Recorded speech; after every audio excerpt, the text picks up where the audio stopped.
Welcome to episode 28 of the Golf Nation podcast. I'm your host, Jeremy Lee, and this is a show that brings you interviews with the best and brightest people from around the world who love the game. Join us for a round as we learn about their life, their business, and so much more. Golf is not only about playing this great game, it's about connecting with others, building friendships, and getting away from our crazy everyday lives. Today we have one of the most well-known guys in golf joining us. He has a job that we all dream of having. He literally gets to fly around the world, visit exclusive resorts, interact with the locals, enjoy the spirits of the area, and most of all, play a ton of golf. A true gentleman of the game, and someone who you want to listen to when you book your next golf trip. Please help me welcome Matt Ginella from the Golf Channel and Golf Advisor to the show. Matt, welcome to Golf Nation. Thank you. This is great. What a spot. I mean, oh man, can we meet here every week and just keep talking golf? I know. So we're sitting on the halfway house on number 4, and this is a replica of the 1895 clubhouse. Just period. Just let that, just the pregnant pause right there. The last time I was here, they actually had a picture out there, so for people who would walk by, when it was in construction, so that people could see what they were building. You could see what it was and what it was essentially going to be. And now here it is. I know, and it's really cool. Like downstairs, they have like a replica or like a picture, a photo from back then. Yeah, so that's what they had. I haven't seen that down here, but that's what they had out in the fairway, off the fairway. So as people were walking by and wondering, they could see the vision. Yeah, that's really cool. And this is a cool spot because we're actually on the roof of the halfway house. The halfway house is kind of down below, and they built this observation deck. And what's really cool is we're halfway between number 2 and number 4. So we got number 10 to our right, we got 11 to our right. We can see 14, 13 coming down. Behind us is number 9, and then we got 5. Then we got 13, 14. I mean, we can pretty much see half of number 2 and half of number 4. Yeah, you can see all the way out to 17. Yeah, 17 right there. This is amazing. Pinehurst continues to look to their past in order to, shape their future, and this is just one of several of those examples. Yeah, and that's what I love about Pinehurst, because they really hold tight to that historic value, but yet they make it modern. They make it luxurious that we're come to expect from a Pinehurst resort type of feel. Yeah, and I don't want to get too ahead of the conversation or where we're going, but the Tufts to the Deadmans, and then you throw in the Pagets and now Pashley, and that's a lot of, and oh, by the way, Donald Ross, but that's right. That's a lot of what has kind of built all of this. So there's not too many names or people who've actually been involved. Right. It's been a pretty simple, lineage of 120 years. And if you talk to anyone now, which is what I've been doing the last 4 days, most notably Bob Dedman and Don Paget, Tom Pashley, they will all say, and I'll have all said, that this is about a stewardship. This is about taking this very seriously. None of them are bigger than Pinehurst itself. That they are simply here to continue to kind of shepherd this into the next 120 years. Yeah. Bob Dedman's father told him that that's what this is about. This is about making Pinehurst a lasting legacy. That's why they retained this property when they sold off everything that was Club Corp. They kept this because this matters. Yeah. And his father told him, we're not stewarding and shepherding Pinehurst as a means to feed the Dedman family. We're doing it because this is what we're supposed to be doing. So they take basically all profits and put it back into the product. That's why you have so many so many moving parts in the last decade, starting with the restoration number 2. They're, I get the sense that Bob Dedman and Tom Pashley are walking around this property every time they're together, not celebrating what they've done and patting each other on the back. Right. They're looking at what's next. Yeah, and I've always heard, you always hear rumblings about what's coming next. I mean, they already have 9 golf courses, but it is unbelievable how many rounds they're pushing through this place. I think I heard a number, it was close to 200,000 rounds a year across all 9 golf courses. And that's not counting the Cradle, by the way. No. So now you throw in little hat. Yeah, it's basically 9 and a quarter. 9 and a quarter. Yeah. 789 yards, 10 acres. Right. Well, and you hear all these rumblings about, hey, there might be a 10th course. They got land for 10th, but who knows? It could be. They bought the pit, and they have a Core Crenshaw routing on what is the pit. Which, if you've ever been out there, it's an amazing piece of land. Wow, I've never been out there. With incredible character, and was, a golf course that a lot of people liked. When they bought it, it was struggling. 2008 didn't help. There was the economic downturn and all that, but they scooped it up and they're sitting on that. So that's when I don't think it's a matter of if, it is when. Oh, nice. Well, that's good to hear. That will happen at some point. Well, that'll be a really good addition to what they've already created. I mean, a lot of people who haven't been here since they did the renovation on number 2. I mean, I know it's been a couple years, but there's still people that come down here all the time and be like, wow, it's so different than the whole Payne Stewart days and when it's rough to rough and it was more Augusta-like, and now it's more natural. But I love number 2 because number 2, it's a true test. There's one small hazard on 16, basically a water hazard. But other than that, it is what it is. And it's a tree-lined golf course, and as Jack Nicklaus has pointed out, the trees don't come into play. So you've got these corridors. Nicklaus will say it's his favorite designed golf course. Bobby Jones has called it the home of American golf. Right. Essentially, the St. Andrews of the United States is what he says. All those quotes on the wall in the hallway. You can't help but look at Ben Hogan. Talked about how many holes out here he loves, which essentially starts going through and he says, actually, they're all really good. I mean, this is every one of the greatest golfers who have ever lived, essentially. Right, have walked these fairways. Have walked these fairways, I know. putted these greens. And it's a really cool experience because you can come up on 18, and even though you're not in a tour event, you almost feel like you're in a tour event because the clubhouse has always got people on it. They're always cheering. They're always doing the things that make you feel like, oh man, this is what it's gonna feel like. Tom Pashley, the current president now, once told me a couple years ago, and something that's always resonated with me, and it's kind of changed the way I look at not only this property but any property of any prestige. And he said, hey, look, I know we've hosted a couple U.S. Opens now, but in my mind, the way we have to look at every customer, every golfer who steps on property, we have to look at it as this is their U.S. Open. We need to make, to your point, it's almost like they're major. This is our walk, right? In the shoes of the greats, and very nice. and they need to go, they need to go the extra mile to make us, the client, the avid amateur, feel like we're someplace special.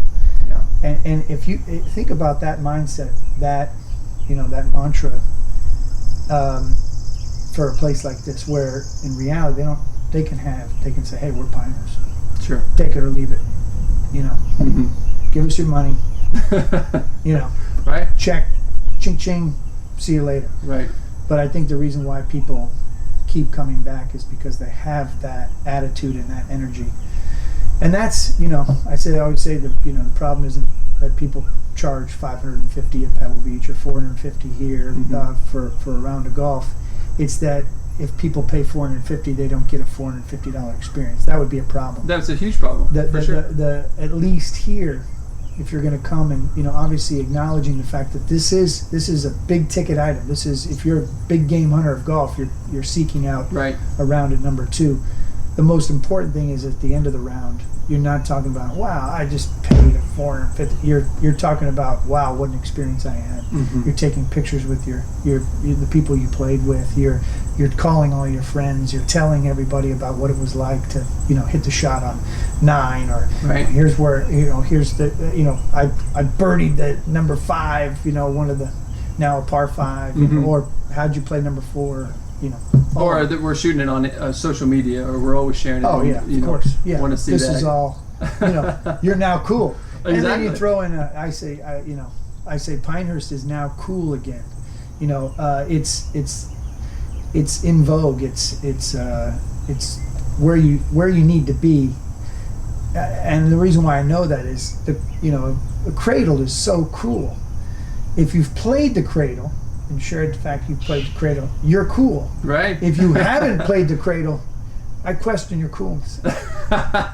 Yeah, and I will be honest, the Cradle is just a spectacular design. Gilhan's did a really amazing job, because it's, you're almost getting so many different shots, but they're all within that 130 yard range. Less is more, right? Right. So I've just, like I said, the last couple of days, talking to Bob Dedman, talking to Gil Hans, talking to Tom Pashley, talking to Don Padgett, talking to locals and people who are from out of town and buddies trips. There was a moment they had a pre-am kind of USGA got a group of clubs from all over the country to come in and have kind of an amateur sampling of 2 and 4. They played the Cradle. This was on, I believe it was Tuesday night, and I walked out to the back deck, and I was standing next to Gil and Bob, Tom, and there must have been, I would guess, 250 to 300 people on the Cradle and Thistledew, just crawling around, laughing, music, drinks, high fives, roars, cheers, And if you took a snapshot of that moment and tried to identify every person, their age, where they're from, their level of play, their handicap, how many times they've played, you would have gotten such an amazing cross-section. You would have had members from Marion, but you also had people who were just picking up a club for the first time. No one had more than a wedge in their hand. Right? And it was 250 to 300 people. Oh my goodness. On about 10 acres is the Cradle, about 4 or 5 acres is all that is the putting complex. So on 15 acres of the Cradle of American Golf, in which you have those 9 courses we were talking about, you had 250 to 300 people. I mean, what an amazing, the optics of that. And that's the front porch of Pinehurst now. You got trains going by, you got cars going by, you got people rolling up from all over the world, and the first thing they see is ants marching, having fun, music, cool again, right? Yeah, and honestly, where the Cradle is located, that's such a heavy traffic area right along the train track, and so to always be passing and always see people all around, I mean, that just, and I think people want to go where people are. Of course, good restaurants, good bars, good parties. Who doesn't want to be wherever and that's what this is it's a concentration of fun. It's just a concentration of a cultivation of the game we all love. Yeah, I agree. So, well, I want to jump into a little bit about you. You're so busy telling us all about everything, but I don't know how much we really know about you. And so, I would love to learn more about, one thing I'd like to focus with on the podcast is, help people get to that level in their career that they really want to. They feel like they've achieved something that, and I feel like you're in a position in your career where you've done so many things, and now you're one of the faces of travel golf, I would say. And I'd love to learn just a little bit more about you and how you got to this position with the Golf Channel. Well, I really started. I've been around the game my whole life. My father played. It's been kind of a lifetime 20 to 25 handicap, and he worked. He worked his ass off. He was always, he was a civil engineer, worked for Bechtel Power, traveled the world. But once I was born, I'm the youngest of 5 kids. Once I was born, he really settled down in Santa Rosa, California. Made the commute to San Francisco every day. Gone early in the morning, got home late at night. So he and my mom is a hardworking interior decorator in town in Santa Rosa. Kind of helped develop Santa Rosa from a decor standpoint. She was going in and model homes, and my uncle was a scratch golfer when he was really young. So he was the real golfer in the family, and he was almost like my pseudo grandfather, because both of my grandfathers had passed.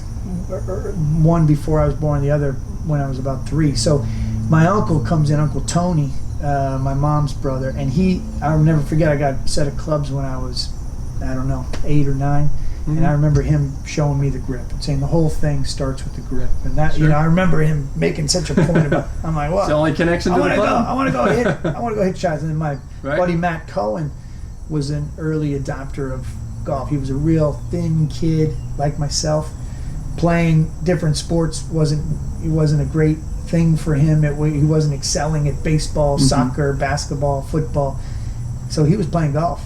And we went out at Santa Rosa at Sonoma County Fairgrounds, and they have an inner track around the horse racing facility there in Sonoma County, and they had a little 9-hole golf course right in the middle of and it was nothing fancy, but there was 9 holes, and Al Cohen let me tee it up everywhere I wanted to, wherever I wanted to. And I remember thinking, oh, cool, and I ran around with a pocket of tees and a couple balls, and just kept hitting, and getting the ball airborne was a big deal. That felt good. I remember, and chipping. I remember him saying, when you're chipping at the pin, think about chipping to the back of it, because I kept being short chipping. So he said, think about chipping to the back of the green, and then you'll get it to the middle of the green. So little things. I remember these moments, 8, 9 years old, and I went on to work at Oakmont Golf Course in Santa Rosa, California. They had a big course and a little course, executive course. I think part of the reason why I love little courses so much is because it made sense to me. The short course is where I really grew up playing, and then I kind of graduated to the big course. So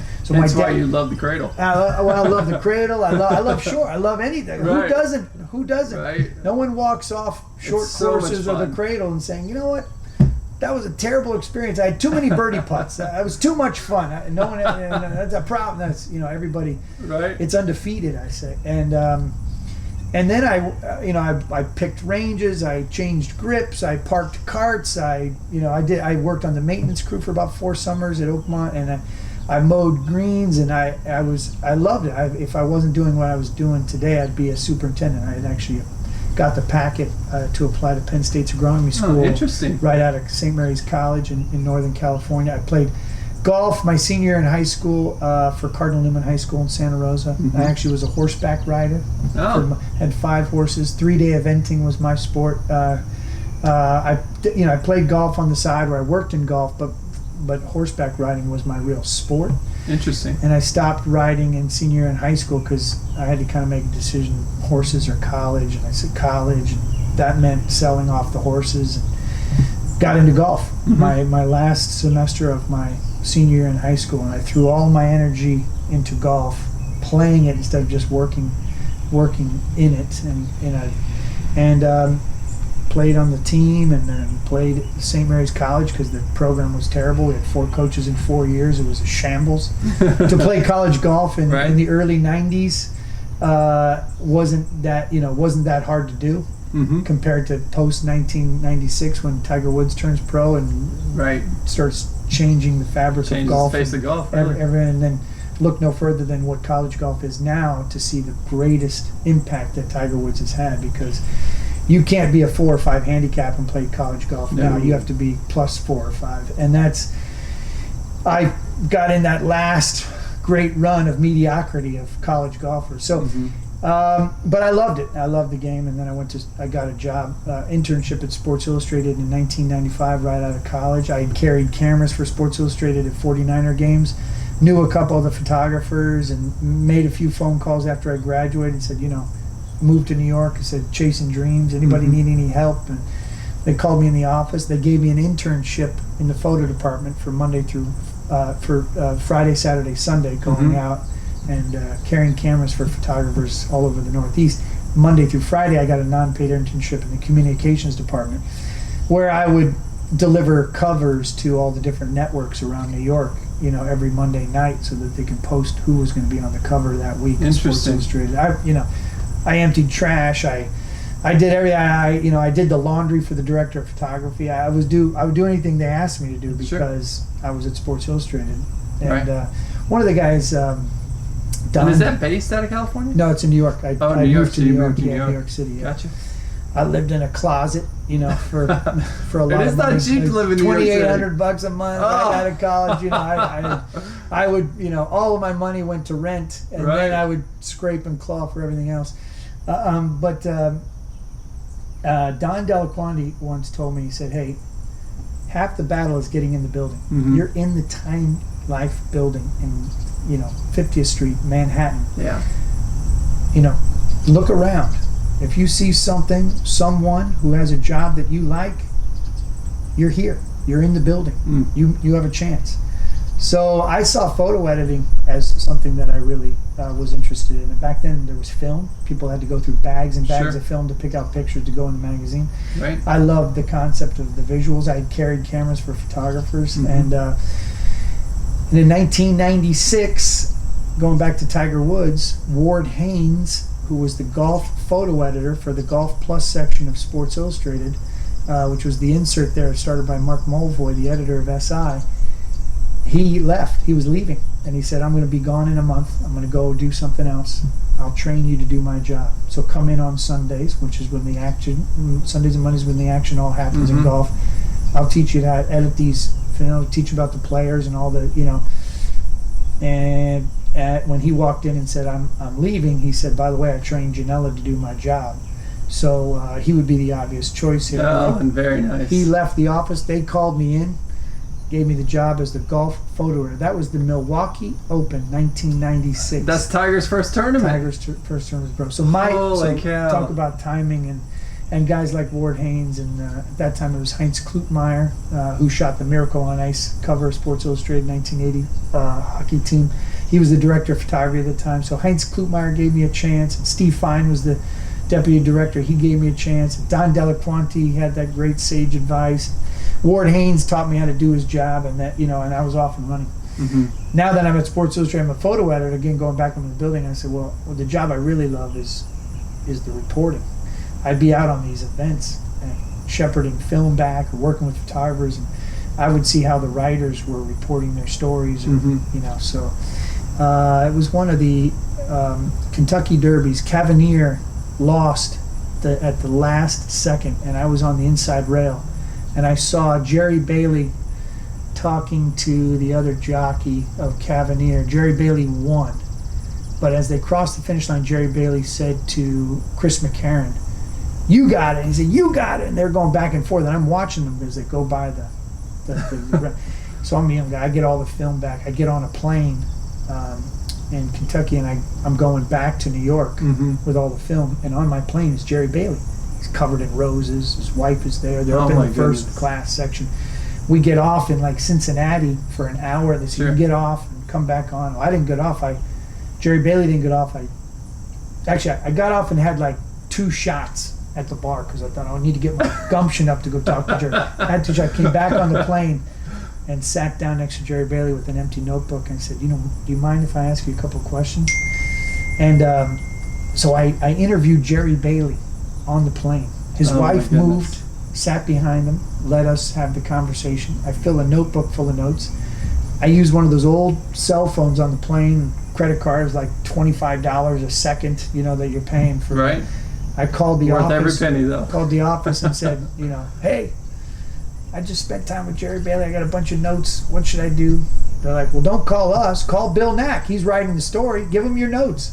So I called Bill Nack, one of the greatest writers of all time, one of my favorites. He's in a hotel room in Kentucky, and I give him all my notes. Yeah. And he used almost everything I gave him as kind of the lead to his whole story. Oh, very As cool. they cross the finish line, Jerry Bailey says to Chris McCarron, "You got it." McCarron says, "No, you got it." And Jerry Bailey ended up winning, by a nose. And then, all this, and I thought that was the blood in the water for me. So now I said, I want to be a reporter. Yeah. And all the reporters had gone to Columbia University in New York as a segue into Sports Illustrated. It's kind of a pipeline. So if I wanted to do it, I needed to go to Columbia. So I applied to Columbia University. Oh, wow. I was 29 when I started the journalism program. I'd been at SI for 6 years, and doing all the photography for golf and doing shoots with Tiger Woods and all that. I was a producer of photo shoots. So whatever, and golf was blowing up, and it was a big deal. And but I knew I wanted to try to write the stories instead of just help illustrate the stories. So it took me 2.5 years part-time doing the journalism program at Columbia. 9/11 was a lot of stuff was happening in New York. Things were changing. Digital photography was on the move. The technology, how we were utilizing it to tell stories, was all happening. Columbia was there kind of shepherding all their students through. It was about 120 people in the program at the time. And I finished the program in 2003. Meanwhile, in 2001, I got hired at Golf Digest to be the director of photography. Golf Digest and Golf World magazines. Jerry Tardy, Jeff Russell were the editors at that time. And almost quit the program at Columbia because I thought, oh, this is a dream job. I was 29 years old and the director of photography, Golf Digest and Golf World. I saw nothing but, the future. Thankfully, I didn't quit. I finished the program. I got that degree. I still realized, shortly into Golf Digest and Golf World, that urge and desire to write was still in there. I had that expensive piece of paper, and I was jumping up and down in the hallway saying, can you let me report? Can you let me write? And they would give me occasional assignments at the major championships. I'd be there with the photographers, but I would be hanging out with the writers, trying to help, shagging quotes, or, hey, I saw this, and, turning them over to guys like Jaime Diaz and Tim Rosafort and John Hawkins and Bob Verdi and all those guys, and learning and reading their stuff from them. And then in 2006, Jerry Tardy gave me the job as the travel writer for Golf Digest and Golf World. They revamped their whole travel coverage. So if I don't go to Columbia, if I don't have that moment with Jerry Bailey, I'm trying to think of all these sliding door moments that you have in your life. All that, a lot of those things needed to happen. Ward Haynes doesn't say, hey, let me help you. All that led to me being the travel writer for Golf Digest and Golf World. I was telling stories about buddies trips, and I did 60 buddies trips, in about 5 years as the travel writer for Golf Digest, going out and hanging out with all these people, watching how they consume the game, realizing that, they're there to just have fun. This is their 4 days of their golf. This is the most important thing in their life. The alpha planner is there selflessly trying to make sure that the whole group has a great time. I'm learning. I was learning about all of this, and that impacted me a lot, the way I see the game today. And I saw guys like Mike Kaiser. I'm covering Mike Kaiser's development of Bandon Dunes and realizing he was going after the big pie of amateur golfers and not chasing the 0.02% of the professional golfers. He's building 6,900-yard golf courses while other people are building 7,900-yard golf courses. He's hiring guys like Doak and Kidd and Corin Crenshaw, while other people are hiring, Pete Dye and Reese Jones and all these other guys that are building championship venues. And that to me was also impacting, and then along comes Pinehurst in 2011, the redo of number 2. I get the job in 2012. At the end of 2012, Golf Channel hires me to be their lifestyle expert on the new ensemble cast of Morning Drive. Nice. So all of this just keeps snowballing into sitting here with you now as we overlooking this revamped Cradle of American golf, and it's been a blur. It's all just been a giant blur, and I've seen so many of the great golf courses, and I've been all over the various countries and places that are developing golf. But to me, it's really the things that really stick out to me most are the people I've met, the opportunities I've been able to have, and help tell other people's stories. Help tell this. I say Bandon Dunes and Pinehurst are my Tiger Woods and Phil Mickelson, while everybody else is telling stories about the elite players of the game. I feel like I'm trying to tell the story of the destinations that speak to the people who pay to play instead of who get paid to play. Yeah, and I like that a lot because, if I'm going to put you against a lot of people out there, that you've probably played more top-end courses, more top-end resorts than I don't know. I'd probably put you in the top 2-3% of people. I don't know, and I don't ever really. I recently someone gave me the list of Golf Digest's top 200 courses in America, and I played 86 of them. And it's private and public. Most of what I play is a lot of public, but I've had the occasion and invite. It's like 18 of the top 20. That's just one recent number. I know it's in the thousands. I was trying to add it up at one point with my uncle, trying to figure it, because even before I became the travel guy, so now I've been doing the travel gig for about 13 years.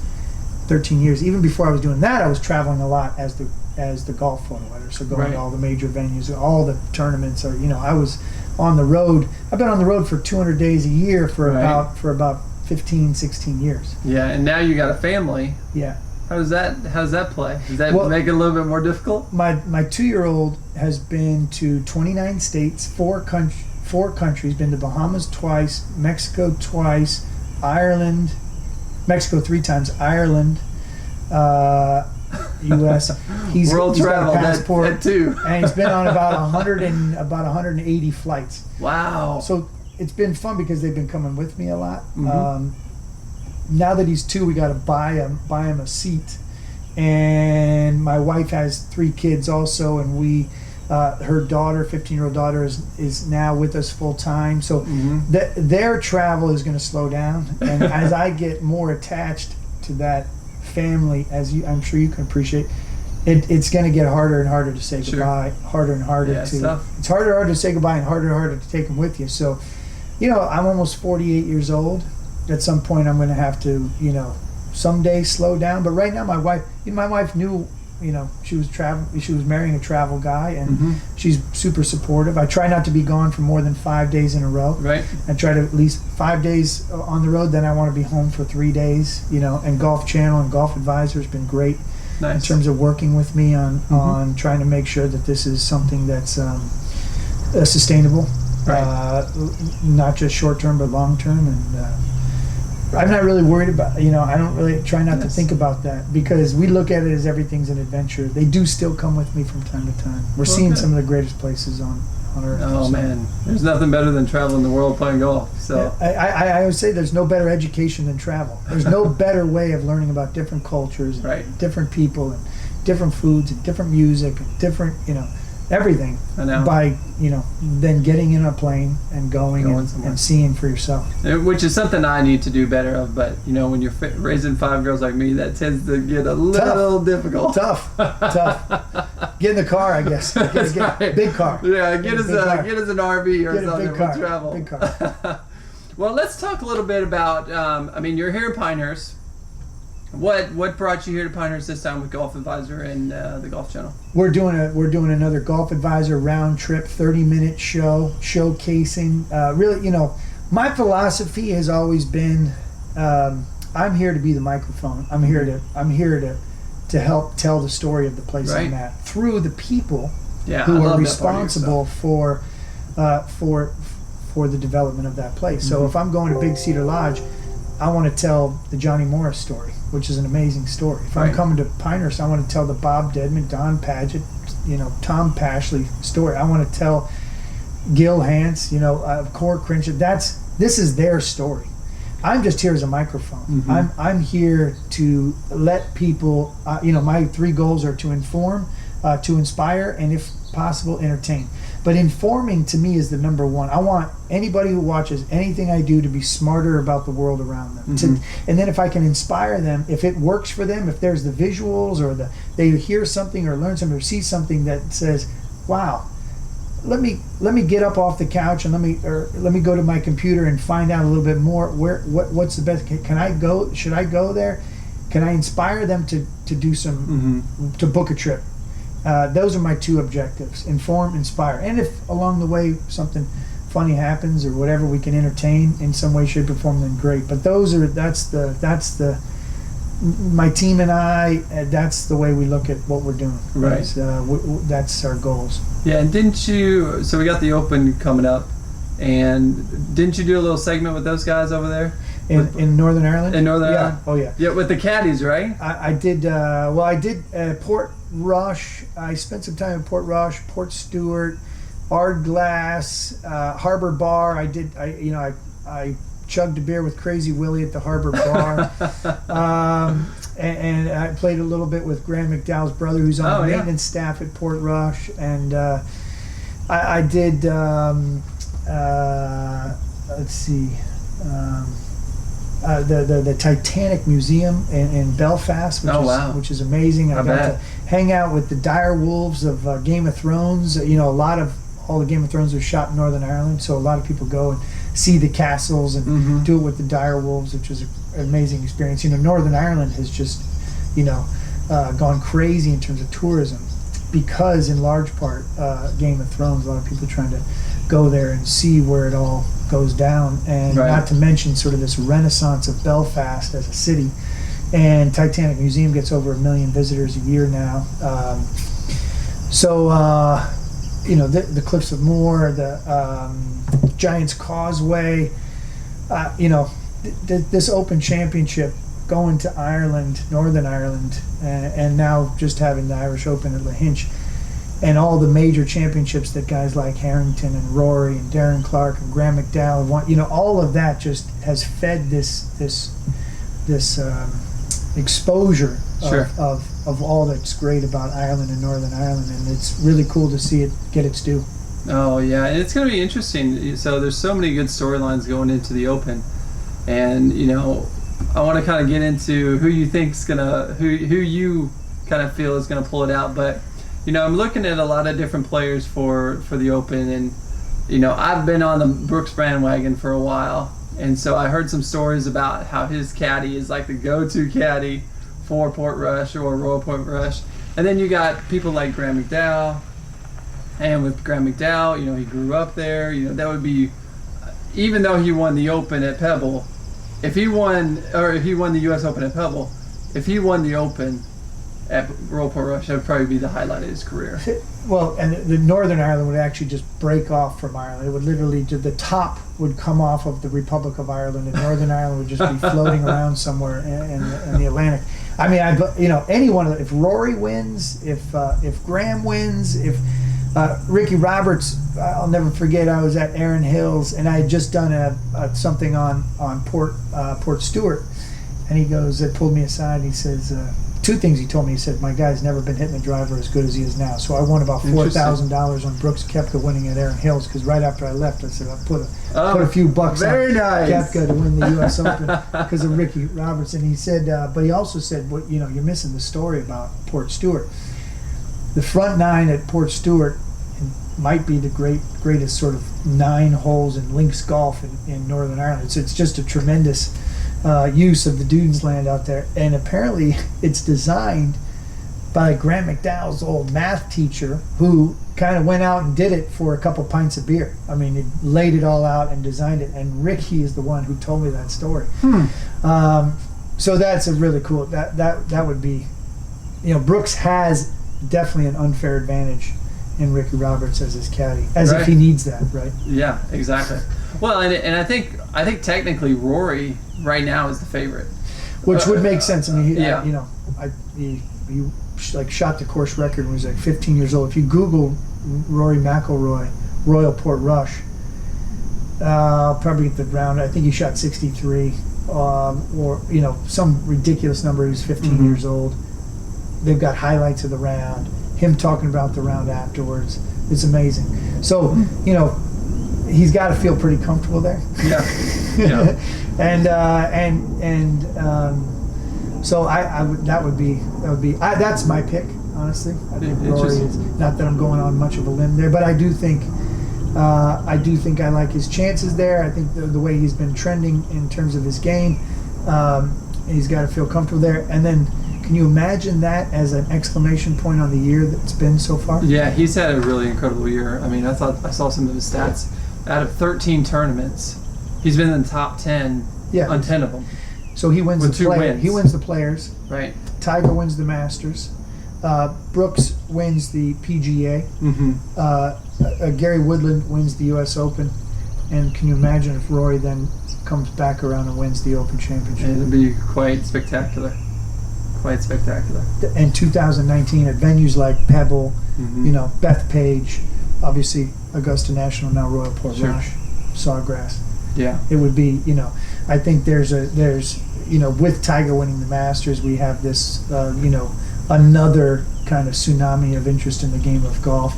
All the things are saying the numbers are good. Obviously, a lot of it's weather dictated, but I do think the game is in such a better place now, 22 years after he won in 1997, in which we got this flood of interest in golf, except for we were all there going, no, get away, wear a collar, no cargo shorts, no music, right, no access, triple charge. Different age then. Yeah. There's no first tee program, there's no US Kids, there's no Top Golf, there's no short course revolution, there's no PGA junior leagues, there's no youth on course, giving access to kids for $5 or less. There's all these programs and these trends in the game that all skew towards a warm hug for anybody who wants to come to the game. Right. And took us 22 years, but the good news is we got there as an industry. I always say, we're all in this together. We all got there together saying, okay, we've identified problems: too hard, too fast, too hard, too slow, and too expensive. So I think we've addressed all three of those in all those things I've talked about, and getting clubs in kids' hands. That's something that takes 2 decades to really feel the effects of, right? So if Tiger wins in 1997, we're seeing really the impact of Tiger 20 years later. First Tee program starts 20 years ago. We're seeing the impact of First Tee. Evans Scholars started a long time ago. All those Evans Scholars that go on to be successful, they feed now the Evans Scholars program. So all that's going to be happening, that has happened since 1997, is really going to start paying dividends, I think, now and going forward. Yeah, and we were just talking to Eric on the podcast from Pinehurst just the other day, and we were talking about that too. Like all these kids that really started in First Tee and and PGA Junior League, and all those kids are starting to get to that age where they're 21, they're 22, 23. They're going to be looking for golf trips, and by the addition of the Cradle and now the brewery that they're doing, they're really kind of focusing in on that younger generation, even though it's Pinehurst. It's historic. It's really cool to see them branching out like that. Yeah, I wrote an article a couple years ago after, just probably, 2 years ago, but I called the building of the Cradle really that's the tipping point. That's the mark of what I think is this short course revolution, because of the optics here at Pinehurst, because it's a numbers game. How many, all those 200,000 rounds, they all come up to that front porch of Pinehurst, and what do they see? What do they want to be a part of? What are they going to play? What's going to keep bringing them back? That didn't exist a couple of years ago. And there's so many people that play that course after playing 18 on 4 or 18 on 2. They want to get that extra little round because it's not too tough. They're carrying a couple clubs. Yeah. And Bandon Dunes has the preserve, and they had shorties, and they have the punch bowl, and and I think Bandon Dunes is obviously, and Mike Kaiser deserves a lot of credit, but I think it's a place like Pinehurst with such a storied tradition. As Tom Pashy just told me today, on that land, at those 10 acres, that's the land in which the first few holes ever built for golf took place. So 1900, that's where it all took place. And now all of a sudden you've got those 9 holes on that 10 acres that's having such an impact. I said, what of all the things that you and Bob have done in the last 6 or 7 years, what are you most proud of? And he said, it's the Cradle. Yeah, and two, thinking about the kids that are coming up, we talked about college golf a little bit earlier, about how you can't shoot 5 over now. No. You can't be a 5 handicap and play Division I, especially. No. And so I want to talk a little bit about Matt Wolfe, because, with Matthew Wolfe, he's got a very unique swing. But we look at it, and there's so many people that said, "Oh, it's not gonna hold up on tour," and there's always these naysayers. But if you really break down his swing, what's fascinating about it, I always say, he's Jim Furyk with power. I would take Jim Furyk against anybody for a very long time. That's not a new swing. To this day, he almost won the Players' Championship. I know. Yeah, so it's unbelievable. Arnold Palmer, swing your swing. That's as simple as it gets. It's not surprising to me. I put out a poll at one point on Twitter recently. How soon before we see an amateur win a major championship? It just feels like that's it's close, right? Close. And I put 3 years, 5 years, 10 years, not going to happen. And I think 3 years or 5 years was the leading poll game, but it might even be sooner. I don't. When you see that they have these homegrown swings and they have no fear and no baggage. And they have the distance, but they also have the short game, and they're just getting the ball in the hole. Right. Matthew Wolfe took him 3 events to win his first PGA Tour, and took Tiger 4. I mean, I don't know, No. And he made an incredible putt on the 18th. That's how you win. But that's it. You win under pressure, and if you can play under pressure, and I followed Matthew Wolfe for a long time, through his Oklahoma State days and all those. And he had an incredible college career. Yeah. I think he went the whole fall season undefeated. Yeah, he won. That's unheard of. 6 events or something. 6 events. Yeah, just phenomenal. So it's going to be interesting to see, kind of what he brings to the table. I think Victor he's going to bring Hovland, Brandon Wu, I know. These guys. But that's just it. I remember I talked to Bo Hostler. He was part of my travel feature in Austin, Texas. To Austin, Texas, he came out and played around with me, and Bo Hostler, competed at that Olympic Club U.S. Open when he was like 15, 16 years old. He was, Saturday on the first page of the leaderboard, and he goes on. He's at Texas, and he played all 4 years, and he's, he won everything you can win. He had gotten hurt in that NCAA championships, but I remember talking to him and saying, well, here you are. Why did you stay in college? He goes, I knew I needed that polish. I knew I needed to fine-tune my game. I knew just because I had a little bit of success for 4 rounds didn't mean that justified me going out and competing as a pro. Sure. So I knew, and he goes, and the other thing is you think I'm the youth movement? I'm playing with kids younger than me that are more impressive than some of the pros that I play with. When I do get a chance. So I agree. This was a couple years ago, and Bo Hostler was already saying, hey, wait till you see what's coming. Don't look at me. Look at what's next. Right. That was him already seeing the writing on the wall. Yeah. And here it comes. Oh, it's coming with a storm too. It's not going to end. No, I agree. I think just even seeing it, how many 59s, and the kid from Davidson shooting the 58. We're here at Pinehurst, where the juniors happens. If you want to see amazing swings, I just saw a 4-year-old on the driving range, lefty, hitting shots. I mean, it's just going to keep getting younger and younger and more impressive. And we probably have Tiger to thank for all of that. I mean, I think of course. But we had Arnold Palmer to thank before that. Sure, and, Jack after that. The list goes on. I mean, I think it's the game is very healthy. Yeah, I believe from top to bottom. I think it's getting better. Oh, it'll continue to evolve and it'll continue to change. I probably like yourself, I feel fortunate to be in a position in which we get a good seat to what is the evolution of the game of golf. I keep saying we win. We're all in it together, sure. And if this game keeps evolving, there's we as golf, fanatics win. We get more options, better value. The word is out on the places that are good and the places that aren't good, the places that deliver on the green fee and the places that don't. Yeah. If you're not delivering on whatever it is you're charging, people are going to go elsewhere. Just like a restaurant, just like a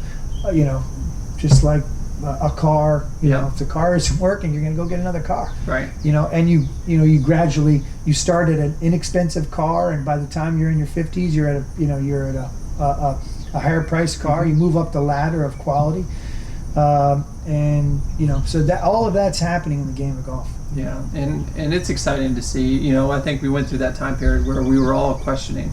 So many courses were closing. Yeah. We were all a little sketchy. Skeptical of what was about to happen. But I as a PGA member, I'm proud that the PGA saw what was happening and really focused on junior golf. I think for a while we kind of just relied on Tiger to grow the game. Yeah. And then when Tiger went through his troubles and tribulations, we were like, what's going on? It's the same time the economy was going through its troubles. Exactly. We went through the housing crisis. So everything, all of that, I think, made the whole industry sort of look internally to say, what are we doing? And I use a skiing analogy all the time. We had a bunch of skiing mountains, and everybody was building double diamond slopes, and no one was doing bunny slopes or the green squares or the blue circles or the graduation of ability. Right. So we had no bunny slopes, but we had a bunch of double diamonds. So if you showed up to Squaw Valley and they took you to KT 22 and you took you to the top of the hill and it was your first time skiing and they said, and the face of the mountain is, vertical, and they say, which my brothers and sisters did when I was a kid, and the moguls are taller than me, and said, have fun. And I stumbled and rolled my way down and, snapped skis and got down to the bottom of the hill, and someone was down there and said, hey, what'd you think? You want to pay another $250, go to the top and do this all over again? Well, no, I'll go do something else. And that's what golf was doing for a long time. We were building double diamonds, sending people out there saying, isn't that fun? You just lost 12 balls and spent $350, and people were like, no, that was not fun. But no, I agree. But when you go and play the Cradle, you come off 9, you go, where's the first tee again? I want to go right back out. Well, even Pinehurst number 2. That's the one good thing about Pinehurst. You got 7,400 yard golf course, and you won't lose a ball. Well, it's very hard to lose a ball out there. What's nice is now Pinehurst has the bunny slope all the way up to the double diamonds. Sure. Between the Cradle to number 2, they have everything in between. Right. Between 1, 3, 5, 6, 7, 8, 4, 2. So you got that run of challenge or test, and it really makes sense. That's just a little microcosm of what I think is golf in America. Sure.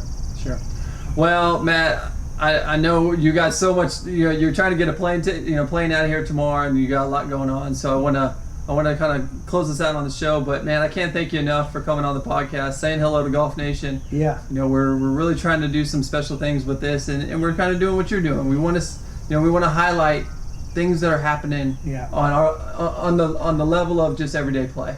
That was my philosophy. When I got the job at Golf Digest, I remember having a conversation with Jerry Tardy and talking about sort of, hey, he said, I want a fresh set of eyes on this industry. I don't want you going on the fam trips. I want you going out. I don't want you announcing that you're coming. I want you going in and just write what you see. Right. And in doing so, I also learned very quickly, people don't want to be told where not to play. They want to be told where to play. So I started focusing on celebrating the people, the places, or the things that are doing it right. Celebrating those and essentially ignoring, not writing about, or not exposing, or not giving a microphone to what I interpret as people or places or things that are doing it wrong. Right. Because they'll get their comeuppance at some point. Sure. They'll have to make adjustments because the word will get out. What I want to do is get the word and the magnifying glass on what deserves to be celebrated.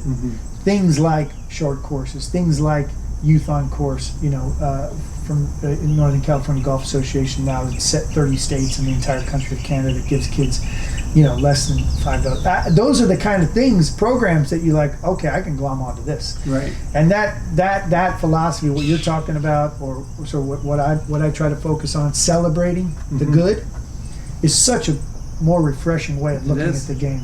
It is. And We get to do things like this. And there's plenty to celebrate, by the way.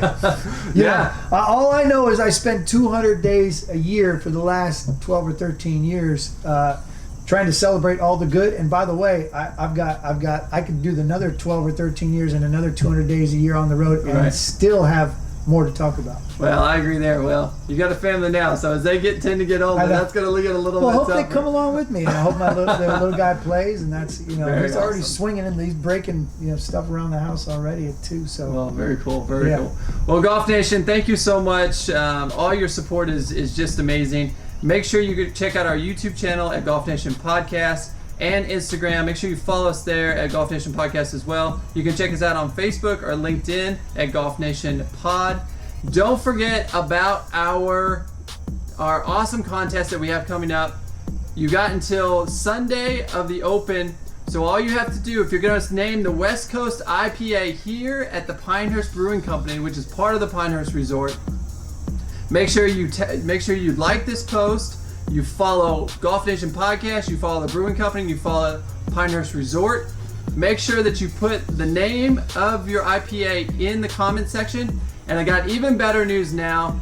Not only are you going to come to Pinehurst and sip on the brand new West Coast IPA with your name on it, you're also going to be able to play around with me and Eric Mitchell, who is the head brewer, on number 4, and you get to bring a guest, which is pretty incredible stuff. So we're so excited to pick the winner. Look out for that on Instagram coming on the Sunday of the Open.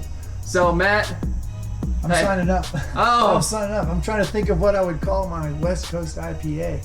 I know you're from the West Coast. So, I know. So you got to throw in your entry. I know. And so we're really excited about that. Thank you, Pinehurst, for doing that with us. We're so happy to showcase this place. And if you're ever going to book a trip, man, definitely put this on your bucket list because it is spectacular. As you can see, it is just an amazing place. So I know what I'm gonna call. My entry is gonna be called Pebblehurst, which is like a West Coast meets Pinehurst Brewing Company. I'm gonna call it Pebblehurst. I don't know. That's gonna be tough. They don't want Pebble Beach in that name. I don't know. I think they're comfortable. I think they're comfortable with it. I think I mean, it's West Coast. I mean, come on. Let's let me think.